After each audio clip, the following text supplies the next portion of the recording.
निरहुआ बिहार चले जाएंगे जीतने के बाद, आपको कह रहे बदायूं चले जाएंगे, लेकिन गुड्डू जमाली यहाँ रहेंगे, क्या कहेंगे जनता से? ये आजमगढ़ के लोग नहीं कह सकते, पत्रकार मित्र तो कह सकते हैं। पत्रकार मित्र कह सकते हैं। हाँ, इन्हें कहा कि इटावा दिल है तो आजमगढ़ धड़कन है। तो आजमगढ़ हमारे लिए नया ना कल था, ना आज है, ना आगे होना है।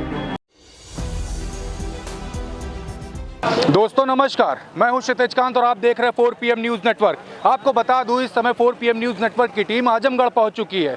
हर जगह, हर चौराहे पे अगर मैं जाता हूं, जहां जहां देख रहा हूं, वहां छोटी छोटी पब्लिक मीटिंग्स हो रही है। हर प्रत्याशी जो यहां से खड़ा हुआ है, चाहे भाजपा हो, बसपा हो, चाहे सपा हो, हर तरफ पब्लिक मीटिंग्स हो रही है। आप मेरे पीछे एक छोटा सा मंच देख रहे होंगे, जहां पर कुछ देर बाद सपा प्रत्याशी धर्मेंद्र यादव आने वाले हैं और यहां पर पब्लिक से बातचीत करेंगे, अपनी बात रखेंगे। आपको बता दूं, भारतीय जनता पार्टी से निरहुआ यहां से कैंडिडेट हैं, और अगर मैं बसपा की बात करूं तो गुड्डू जमाली। देखने वाली बात होगी 23 तारीख को जो वोटिंग होने वाली, उसमें क्या कुछ होने वाला है, ये समीकरण तो 23 तारीख को पब्लिक डिसाइड करेगी। कुछ ही देर बाद यहाँ पर मंच पर हमारे साथ होंगे धर्मेंद्र यादव, जिनसे हम बात करेंगे और जानेंगे आजमगढ़ के चुनाव के बारे में उनका क्या कुछ कहना है। हम उनसे बात करेंगे और जानेंगे यहाँ के पूरे समीकरण के बारे में। धर्मेंद्र जी, मैं ये जानना चाहता हूँ, पब्लिक के बीच में जब लगातार जा रहा था तो उनका कहना था कि निरहुआ बिहार चले जाएंगे जीतने के बाद, आपको कह रहे बदायूं चले जाएंगे, लेकिन गुड्डू जमाली यहाँ रहेंगे, क्या कहेंगे जनता से? ये आजमगढ़ के लोग नहीं कह सकते, पत्रकार मित्र तो कह सकते हैं। पत्रकार मित्र कह सकते हैं। हाँ, जीतने के बाद पहला कौन सा ऐसा काम करने वाले जनता के लिए? देखिए, मैं किसी नए काम की बात नहीं करूँगा जी, बल्कि मैं समाजवादी पार्टी की जो योजनाएं, जो नीतियां, जो कार्यक्रम और आजमगढ़ के लोगों के प्रति जो नज़रिया है, जो काम किया है जी, या जो काम अभी आदरणीय राष्ट्रीय अध्यक्ष जी कर रहे थे, नहीं हो पाए पूरे, उनको पूरा करने का काम करूंगा। मेरे कोई नई काम की योजनाएं लेके नहीं यहाँ पे आया हूँ, क्योंकि हमारी पार्टी ने पहले से ही इतना काम कर रखा है। चूँकि इस समय पार्टी विपक्ष में है तो कोई बड़े काम कर पाना संभवतः संभव ही नहीं होगा। अच्छा, कितना आश्वस्त हैं चुनाव को लेकर के? क्योंकि अभी मैं बात करूं तो आपका नाम बिल्कुल रिसर्च करके लाया गया है सामने।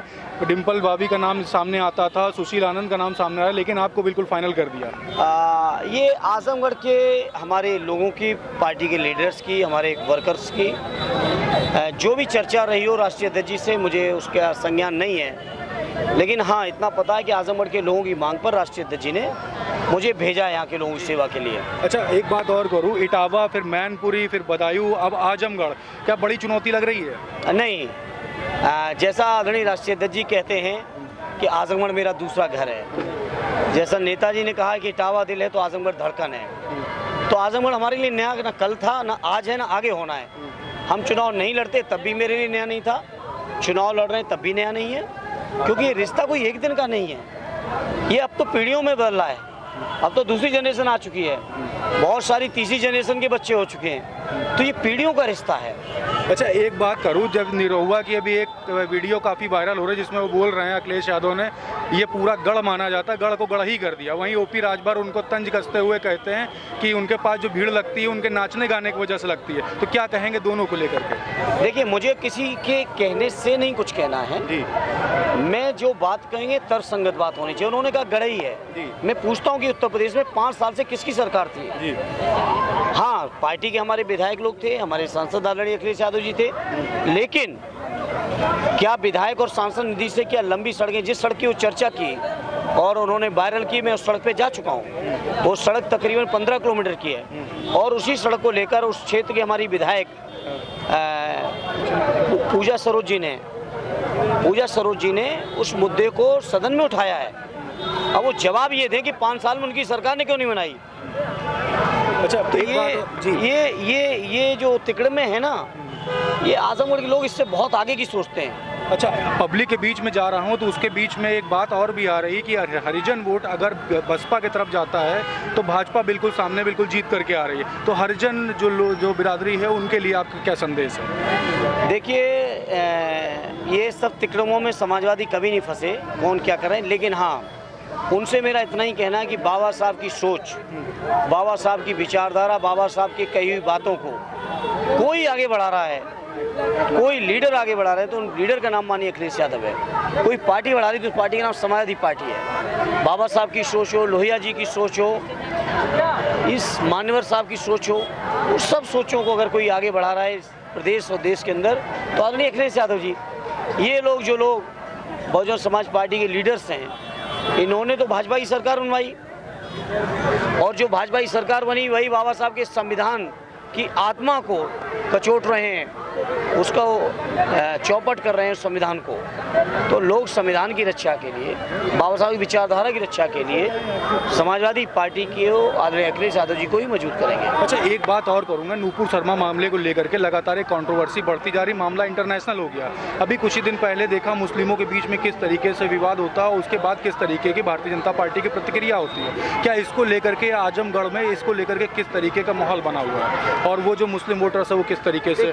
लोग पार्टी के साथ है जी, उसमें किसी तरह की किसी को कोई शंका नहीं होनी चाहिए। और जो उन्होंने किया है हजरत के बारे में, उस पर कठोरतम कार्रवाई होनी चाहिए, जो कि नहीं की जा रही है, जो कि नहीं की जा रही है। जड़ को खत्म नहीं किया। लोगों की मांग तो यही है ना, उस मांग को क्यों नहीं पूरा कर रहे? और वो मांग क्या जायज़ नहीं है? क्या उस पर गिरफ्तारी नहीं होनी चाहिए? क्या उस पर कानूनी कार्रवाई नहीं होनी चाहिए? इस बात से एक जिम्मेदार पत्रकार के तौर पे क्या आप इस बात से सहमत नहीं हो? एक व्यक्ति जो सरेआम लोगों की भावनाएं को ठेस पहुंचा रहे हैं, तो क्यों नहीं उस पर कार्रवाई हो रही है? अच्छा, आजमगढ़ की जनता जो अभी आपको देख रही है, उनसे लास्ट मैसेज आप क्या दे रहे हैं? मैं इसी मैसेज को दूंगा जो मैंने अपनी स्पीच में कहा। आजमगढ़ के लोगों से हम समाजवादियों का जो नाता है, जो रिश्ता है, उसी रिश्ते की और गहराई को आगे बढ़ाने का मैं प्रयास करूंगा और लोगों से प्रार्थना करूंगा, अपील करूंगा, गुजारिश करूंगा कि लोगों ने जिस तरह से समाजवादी पार्टी के हमारे हर लीडर को साथ दिया है, मौका दिया है, हमको भी मौका दीजिए।